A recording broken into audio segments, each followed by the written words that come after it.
coming up on Focal Point. See how the building behind me is opening its new chapter here in Detroit. Parking around campus can be difficult for students. Find out how it may have just gotten easier. Coming up on Focal Point, we will be talking to you about the #MeToo hashtag and the Harvey Weinstein case that's been taking over social media. Focal Point starts now. Welcome to Focal Point. I'm Anna Williams. And I'm Macy Krupasevich. With more allegations of sexual assault hitting producer Harvey Weinstein, men and women are taking to social media to stand up against the sexual abuse. Focal Point Katie McCoy shows us what Michigan State is doing and how Facebook's Me Too campaign is creating buzz on social media. While sexual assault has been in the news before Harvey Weinstein's story broke about a couple weeks ago, many students are finding the courage to speak up just by saying Me Too. There were a few cases that happened to me before I really knew what assault or rape actually was. It all started when Meg Notoriano was young. Just acquaintance rape, basically. And that proves to be something that's very common among a lot of people. Meg has always involved herself in speaking up about sexual assault violence. Sexual assault has been an issue that no one likes to talk about. It's something that's been ingrained in society since the beginning of time. Meg feels that programs like SARV and sexual assault prevention don't help students with their assault cases. It just made me want to get involved in helping people become aware and to educate themselves on what consent is and like what harassment and assault are defined as. Since allegations have surfaced regarding film producer Harvey Weinstein, sexual assault has made its way back to front page news. I think it's really empowering because it shows how many people have been affected by sexual assault. Grace Guido is talking about the Me Too campaign that has surfaced as a response to the Weinstein case. The hashtag Me Too has been posted on social media by many people affected by sexual assault. I saw my cousins and my aunts and family members posting it. It was really interesting to me to see that people that I never thought would have gone through a similar situation like me. Sexual assault can happen anywhere. Statistics say 1 in 4 women are sexually assaulted throughout their college career. But for Meg, it's important to empower yourself to report any type of assault. There were a few cases that happened to me before I really knew what that meant, what assault or rape actually was. Harvey Weinstein has not denied allegations and has since been fired from his own company. I'm Katie McCoy. Anna, back to you. In 2014, the federal government started an initiative to combat sexual assault. This past week, the campaign was emphasized on Michigan State's campus and will be a main focus on ASMSU's agenda. The It's On Us campaign focuses on bystander awareness and education on consent. At Michigan State, it will be more student-oriented, showing students how to get involved to prevent sexual assault on campus. Although it is the week of action for campaign at MSU, the Vice President of Academic Affairs says it should be focused on the whole year. So Michigan State University, just like every other college campus, has an issue with sexual assault and sexual violence. It's On Us was brought to this university by ASMSU because we realized that every student has a role to play in prevention. If you would like to be a part of this campaign, visit their Facebook page at www.facebook.com/itsonusmsu. Meantime, back on campus, NASA has granted a team of MSU scientists $1.5 million to study how humans infect the environment, specifically how over-fertilization lets invasive species thrive. Focal Point's Chloe Keipel shows us how these threats hurt wildlife and our wetlands. What's tall and puffy but invasive all over? These large stature types of cattail plants. Invasive Phragmites plants. They steal food, water, and sunlight from native species. It's just a matter of them being pushed out of certain environments. And they're spreading, thanks in part to Michigan farmers. Fertilizers are cheap, so farmers can use lots of it to grow more crops, but not without consequence. A lot of invasive species do exceptionally well when there is excess nitrogen and phosphorus in the water. Phragmites grow in dense clusters, crowding out native plants. They don't allow for the habitat as much. Wetlands filter water, provide homes for animals, but invasives throw these ecosystems out of whack. MSU hydrogeologist Dr. Heineman and his team are on the case, researching how fertilizer moves through the environment. much of that water gets down into the groundwater system and eventually flows back to surface water. And affects invasive plant growth and ecosystems. And we're doing the hydrologic piece, which is like, this is how the water is going to come into play. Grad students like Bailey Hanna analyze data. The black line is what we did in our first study. From readings they've collected at wetland monitoring sites. And then just jam this bad boy in there. NASA has given them $1.5 million to keep moving forward. The main goal is to really help us understand how we as humans can live more effectively on the planet. Dr. Heineman hopes that the project will ultimately spur change. To do the kind of science that policymakers can actually look at and make science-based decisions. U of M and Michigan Tech are also collaborators. We were successful in our previous project, and that's a very important thing for NASA. In East Lansing, I'm Chloe Keipel, Focal Point News. The research team is made up of the same people who worked on a NASA project together last year. Dr. Hinman says that familiarity is a huge advantage because they work well together and can be productive right away. 5 Flint teens potentially face life in prison after throwing rocks over an overpass, killing a 32-year-old man. The boys, ranging from 15 to 17, threw more than half a dozen rocks, one weighing more than 20 pounds, off an overpass on I-75. Kenneth White was getting a ride home from his construction job at about 8:30 p.m. on Wednesday when one of the rocks, weighing 6 pounds, went through the windshield of the car White was in. He was hit in the face and the chest and was killed. White, a father of 4, was soon to be married. The suspects have been charged with second-degree murder, conspiracy to commit second-degree murder, malicious destruction of property, along with other charges in connection with Kenneth White's death. They are due back in court on November 2nd and have been denied bail. Major news outlets like CNN, Newsweek, CNBC, and The Washington Post have analysts and pundits talking about whether President Trump will complete his 4 years in office. When the term impeachment is used, many are usually confused. Focal Point's Christian Barrington reports on what it takes to be impeached. Of the resolution is as follows. There has been a lot of talk of articles of impeachment against Donald J. Trump. With support from Katie Doyle. I do think that there could be an impeachable offense. And disapproval from Chris Jacobson. I think there has to be grounds for impeachment, and there are no grounds as of this point. On college campuses like this one, do millennials actually know what impeachment really is?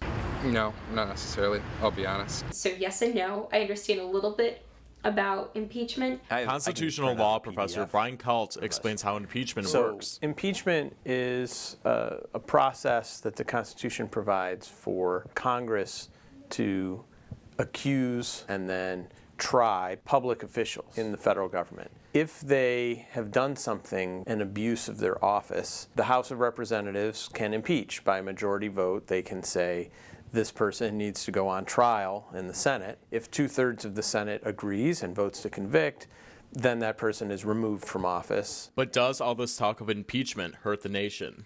I don't know if it necessarily hurts the nation. I think maybe the conversation surrounding impeachment could be refined to be a little bit more helpful. Oh, I think it hurts because, I mean, we should be united.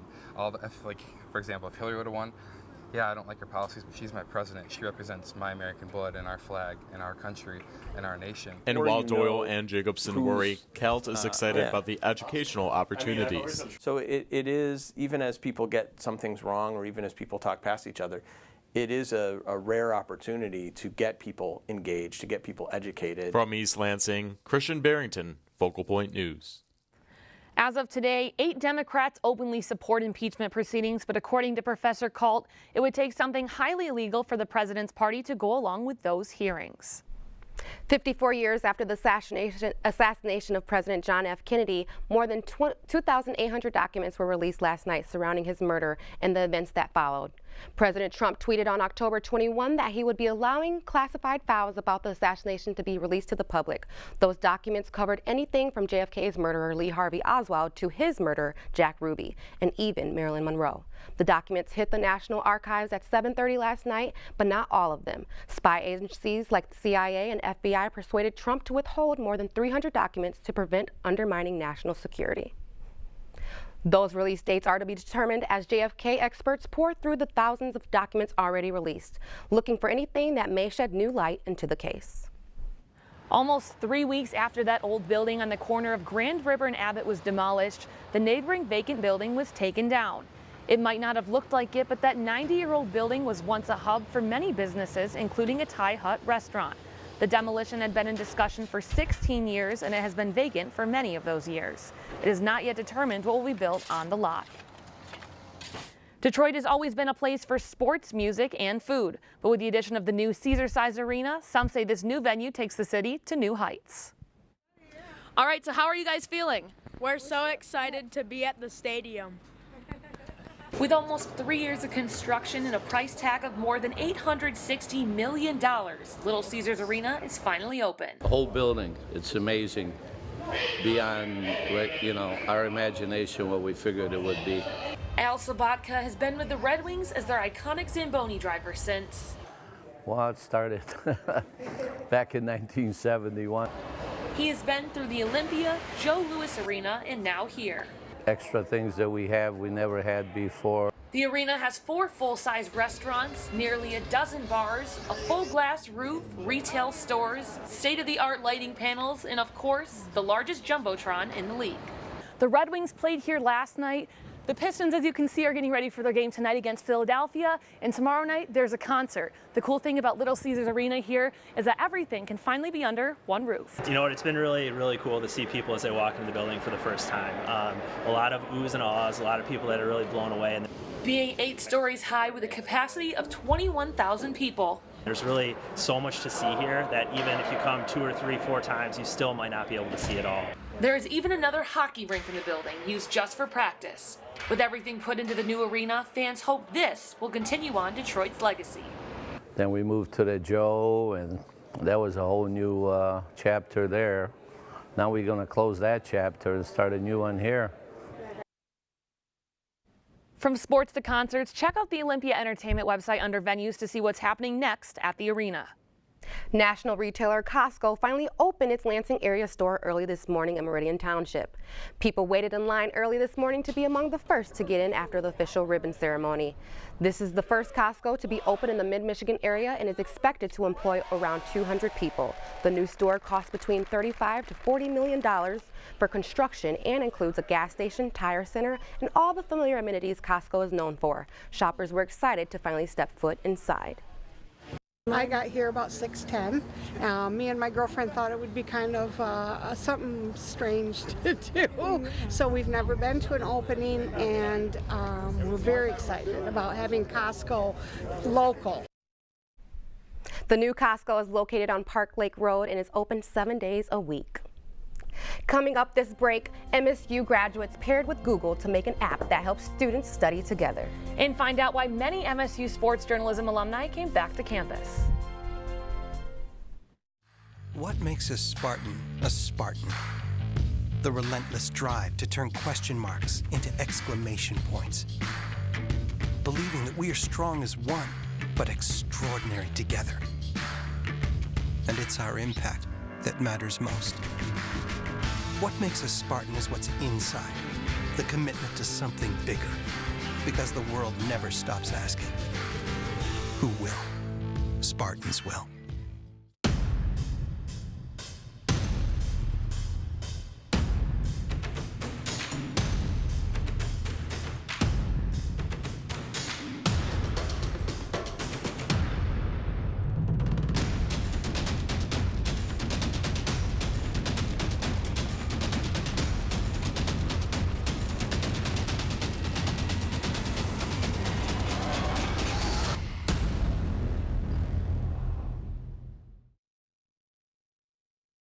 Breast Cancer Awareness Month is coming to an end, but MSU baker Rita Lyon is celebrating another successful year baking her signature pink bagels to commemorate the month. This is an orange cranberry recipe. Incorporating the memory of her mother. This part's going to take about 6 minutes. And to her work. Then we'll put the cranberries in and it'll mix for another 5. Yoo-hoo! Rita Lyon is educating through baking bagels. I don't think they're beat up as hard for some reason. This is Gwen's Bagels. We do these for the month of October. They are the breast cancer bagels that are in memory of my mother and kind of a tribute to her when everything that she went through. Show your muscles. Rita's just amazing to work with. She's just so friendly, and she was the first person I met when I worked here, so she's a great person to be with, and it's a really great cause to work for too. So, and I love eating bagels, so it works out. These are 4-ounce bagels. On Wednesdays, also known as Wednesdays, Everybody in the bakery wears their pink t-shirts and get that out there that way too. Gwen's Bagels has been going on for 9 years now. For every half-dozen retail sold, $1 is given to the American Cancer Society. We have a little following, I think, because people start ordering before they even are available. When in October, Gwen's Bagels are on their way. This is the half-dozen that you would purchase. They're very good, I must say. I think she would be amazed to see her name everywhere on campus. That looks better.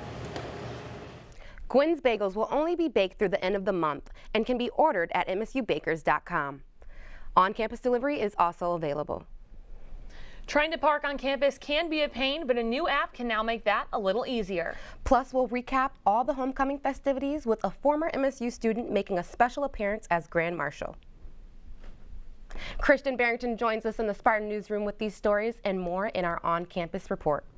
Thanks, Macy. Off-campus parking can be a hassle. However, thanks to an MSU marketing student, it may have just become a little easier. Focal Point's Gabriella Galloway tells us more. For Michigan State students, parking on campus can be difficult. But the struggle doesn't end for those living off campus either. Just ask Elena Furman. We have 6 girls that live here, and our driveway only fits 5 cars, which is kind of a bummer because we always have to find a place to put one of our extra cars at night. Which makes it even harder to have a guest. We always have to put them either at a commuter lot, on campus after 6, or even have them park all the way out at Meyer. But MSU marketing student Zach Brewer says he has the solution. An app he developed called Prindle. It lets anybody that has a private parking spot rent it out whenever it would go unused. So if you're going to be out of town for the weekend, or if you're going to be at work all day, you can rent out your extra parking spot and make some money. And for those looking for a place to park, you can book one through the app in advance and have a GPS take you right to an open parking spot. After spending hundreds of dollars in parking tickets, Brewer said enough is enough. I noticed all these reserved parking spots that were wide open and not being used. And so, I was just like, well, I would pay someone to park there right now. The app sets up default rates, but leaves the final say up to the renter. If you're, really close to campus or in a great location for a football game, you can upcharge. Furman says she's hoping to try out the app soon. My mom comes up here a lot of times for lunch, and it would be very convenient just to go on there and for $3, which is so much cheaper than having to pay at the parking garages. As for right now, the app only includes off-campus parking, but for on-campus parking, that's the next step. In East Lansing, Gabriella Galloway, Focal Point News. Zach Brewer says that they have been talking to representatives from the university in hopes of bringing the Prindle app to on-campus parking. 2 young adults with a dream and a plan took creating an app to the next level. Focal Point's Treasure Roberts takes a look at the simple app, what it is, and how it's being tested in classes at MSU. Effective. I think it's amazing. The Simple app is being tested in 6 classes at MSU. They came in, they had this idea, and they just decided that they were going to make it happen. Mark Myers and Matthew Elowicki created an app that highlights class assignments and study groups on campus. There's always something to study for. I just like to see students becoming more engaged when it comes to college, with their classes, networking with their peers, and really just problem solving, using each other for tools. Students can find out right away without having to log into D2L, what the assignment is, when it's due. Elowicki and Myers traveled to Silicon Valley, California to present their app to the Google Launchpad program, also known as GSV Labs. GSV Labs was a big eye-opener for our company and to level ground us to know the things that we have to fix to move forward. Mark and Matthew signed this contract with GSV in order to join the Pioneer Accelerator program and to get funding for their startup app. It's definitely a milestone to celebrate because now we've got what we need to in order to get to the next level and to get to the next steps. Having played football for MSU, Elowicki and Myers learned perseverance. Developing any entrepreneurial idea is sort of like football, where you you just get plowed a lot. You just get punched, and you just got to stand up again and keep on playing. We built this foundation from the ground up, and we stayed true to what we believe in. In East Lansing, I'm Treasure Roberts, Focal Point News. Mark Myers and Matthew Elowicki will introduce the Symbol app with a party in early December at the Breslin Center. MSU's homecoming wrapped up last week with multiple campus events to celebrate. YouTuber and MSU alum Tyler Oakley served as the homecoming Grand Marshal, keeping busy with appearances on campus. Oakley was interviewed by Communication Arts and Sciences Dean Prabhu David, who also took questions from an eager audience. He talked about his rise to internet stardom, embracing uniqueness, and giving back to the community. Oakley also told stories about his own time at Michigan State and gave advice to Spartans that graduate soon. You should really lean into these communities that already exist just from you being a Spartan. There is an atmosphere of camaraderie as soon as you realize somebody else is went to MSU. Oakley graduated from the College of Communication Arts and Sciences in 2011 and has since racked up more than 8 million YouTube subscribers. This year, he made it on the Forbes 30 Under 30 list. Meantime, it wouldn't be homecoming without the annual parade down Grand River, with lots of green and white spirit. MSU's homecoming parade is a time for joy and celebration with many smiles and surprises. Host Sherry Jones and Terry Braverman pump up the crowd as Spartans fans cheer for the floats, bands, athletes, and the other specialty groups that paraded by. Ever wonder what Beaumont Tower looks like inside? Well, some Spartans got a chance to do just that on homecoming Saturday.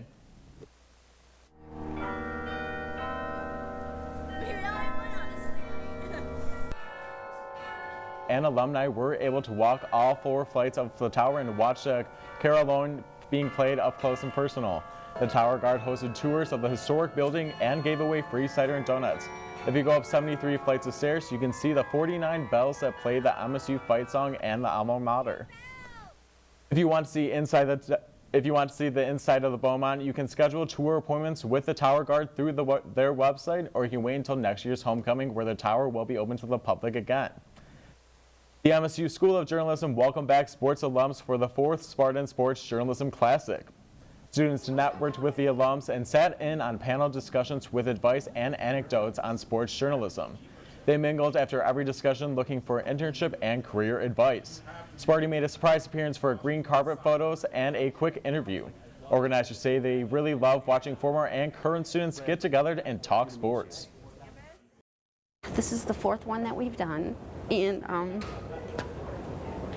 I think it's just amazing that our alums come back and they pay their own way. I think they had to pay $250 a night for their hotel. They paid for airfare. They came from ESPN headquarters, and none of that, some of the people who came back were our young ones too. The Spartan Sports Journalism Classic will be back in 2019, and that's what's happening with a very busy week on campus. I'm Christian Barrington, back to the studio, on Macy. The Breslin Center unveiled a $20 million addition that honors past coaches and players. Plus, the MSU football team hosted Indiana for their homecoming game last weekend. Treasure Roberts joins us with these stories and more from the sports desk.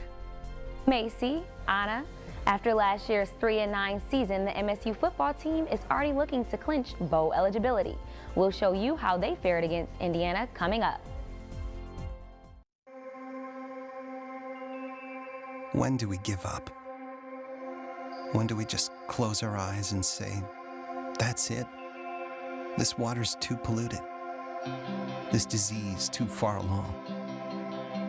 To a Spartan, the answer is simple. Never.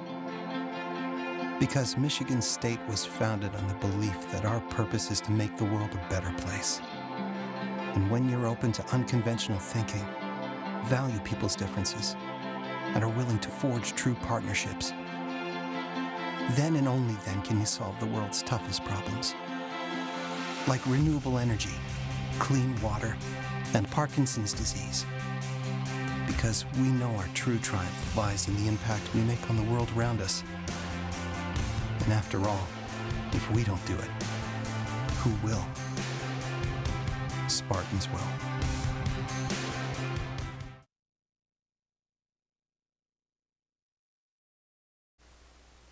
Welcome back to Focal Point. I'm Treasure Roberts with this week's sports. After 2 big road tests against Michigan and Minnesota, the Michigan State football team returned to East Lansing on Saturday for their homecoming game against Indiana. Mark D'Antonio's team lost 24-21 at Indiana last year. This was an ugly game through 3 quarters and into the 4th. This field goal by Indiana made it 9-3. No touchdowns to this point, but with 5 minutes left, the Spartan offense finally broke through. Quarterback Brian Lewerke drops to pass and finds Felton Davis in the corner of the end zone for the touchdown. Gives MSU a 10-9 lead. Then later, after a 3-and-out by the defense, Lewerke hands it off to LJ Scott looking for some insurance. Scott uses his patience to find the hole and bounces outside for a stroll across the goal line. That's his 3rd rushing score in the last 2 weeks. Michigan State earns their 6th win of the season, which means they are bowl eligible. A huge accomplishment after missing out last year. Focal Point's Michael Epps has more from Spartan Stadium. Quarterback Brian Lewerke struggled all game long to make plays with his arm and with his legs, but he showed what this entire team showed, resilience, and he found a way to make the plays he needed to make to get the win. We find a way to get it done, no matter how ugly it is. This one was very ugly, but found a way to get it done, even with the youth, the team. I think we're growing up. Brian, you know, he's far from perfect, as we all are. But when it comes down to it, he's making plays for us. He's winning football games, and there's a lot to be said about that. So we're happy with him, and as you mentioned, he does it because of his calmness and coolness. I think it sends a message to your football team that just keep playing, and good things can happen, and you're never going to be out of a football game. As long as you're playing well on defense, you're never really out of the football game. Very resilient. They have trust and belief in one another. We always say one of our things is trust yourself, trust your teammates, and trust the defense. But we're always talking about all 11 executing. If we all 11 execute in each and every play, we give ourselves a chance to win. You know, after the year that we had last year, we're excited to be bowl eligible, but that's not good enough for us. It's not where we want to be. That's not the standards that the guys in the past have set for us. And, you know, we're just going to continue to work every single day. This win not only makes the Spartans bowl eligible, but already doubles their win total from last season. From Spartan Stadium, I'm Michael Epps. So the Spartans head to Northwestern this weekend with a 6-1 record. The Wildcats are 4-3 with big wins over Iowa and Maryland. These two met in East Lansing last year and put on a shootout, with the Spartans failing to Northwestern 54-40. Mark D'Antonio talked on Tuesday about what he sees in the Wildcats. I have not been up to Northwestern since 2013, so we're looking forward to the opportunity and the challenge up there. Pat Fitzgerald has always had great football games with Michigan State. You know, when I look back at our times there, they're always extremely well coached. They always go down to the end, it seems. Kickoff in Evanston is set for 3:30. The Michigan State men's basketball team hosted their first exhibition game last night against Ferris State. The Spartans returned 4 of the top 5 scorers from last year's team, including leading scorer Miles Bridges. We start in the first half. Cassius Winston drives and delivers a sweet dish to the center, Nick Ward, who throws it down. That gives the Spartans a 6-point lead. Then freshman Jaron Jackson drives into the lane and throws down the massive dunk and the foul. Miles Bridges missed some of the first half with an injury, but came back and took the game over. This 3 ties the game at 40. Then later, Kenny Goins finds Bridges in transition, and that's all you need to do. He throws down the huge dunk to go up 3, and MSU sealed the deal. They topped the Bulldogs 80-72. Coach Tom Izzo knows his team is still young and uses these early games as teaching moments. This is exactly why you do this. You know, you play a bunch of people, you get a chance to see what they're like. You play a team that can give you some problems. When it came down to it, when it was time to win the game, we came together as a team, played defense and offense, and we rebounded too. So we just got to get that going from the jump. MSU's next game will be played in Grand Rapids this Sunday as they take on Georgia in a charity match up for hurricane relief. The MSU women's soccer team held their final home game of the season on Wednesday as they hosted Northwestern. It was senior night for 6 Spartans, including star forward Jamie Chesley. We start in the second half. It's a scoreless game, but Northwestern is attacking for Brenna Lovera sends this shot through the box, and it somehow gets all by the defenders. They take a 1-goal lead. MSU had a great chance to score late in the game, but the Northwestern goalkeeper breaks up this pass in the box. That keeps the Spartans off the board, and they fall to Northwestern 1-0 on senior night.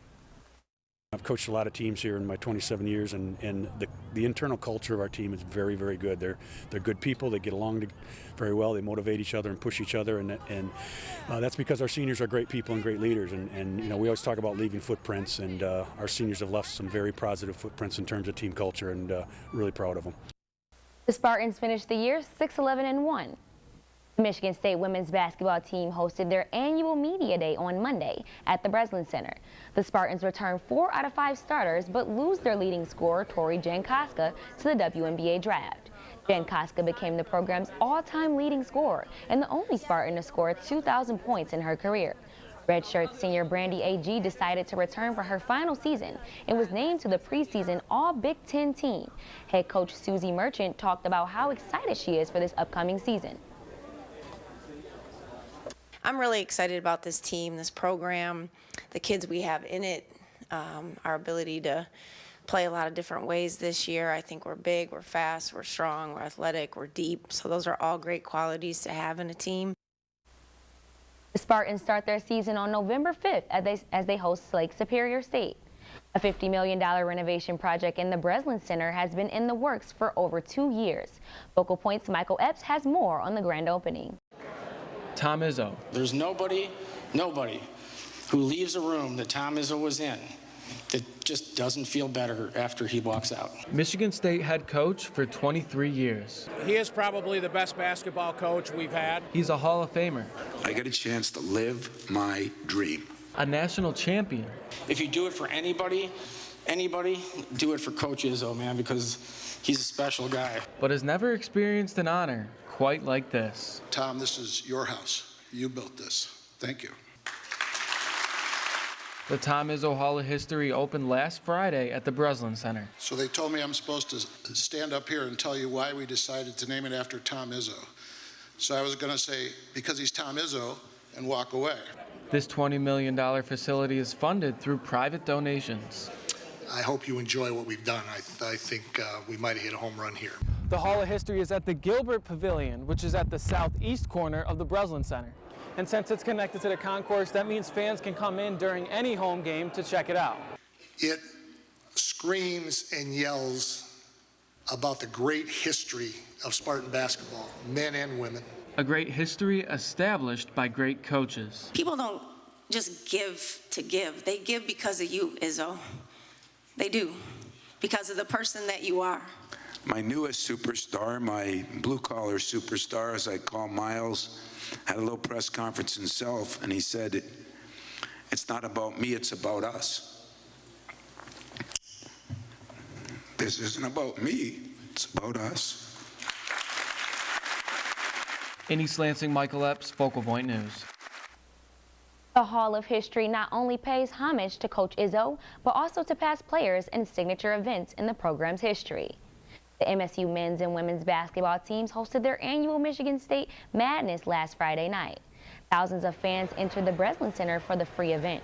Spartan players and coaches signed autographs and took pictures with fans. Sophomore forward Miles Bridges and head coach Tom Izzo drew the longest lines. The Spartan marching band and spirit squads entered the crowd until both teams were introduced. Shortly after, the packed crowd enjoyed scrimmages by both squads. Tom Izzo wearing a 10-foot-tall cartoon costume that resembled himself. And that's what's happening in sports. I'm Treasure Roberts. Back to you, Anna and Macy. Potter Park Zoo is hosting its annual Boo at the Zoo again this weekend. The yearly event invites area families to enjoy some spectacular fun with Halloween frights, hay rides along the zoo, and various Halloween-themed fun. The event also includes activities provided by community partners. Families are encouraged to dress up in costumes, just like the Sankey did. Actually, I just saw it on Pinterest and decided, hey, I should make those hats. So that's what we did. For Lansing residents is $6 for adults and $4 for kids, while non-Lansing residents will be charged $11 with children at $4. The last chance to catch Boo at the Zoo is this Saturday and Sunday from noon to 5 at the Potter Park Zoo. And for more information on that, visit the zoo's website. That's our show for tonight. Thank you for watching. We leave you now with the MSU dance team's performance from last night's basketball game. Good night, everyone.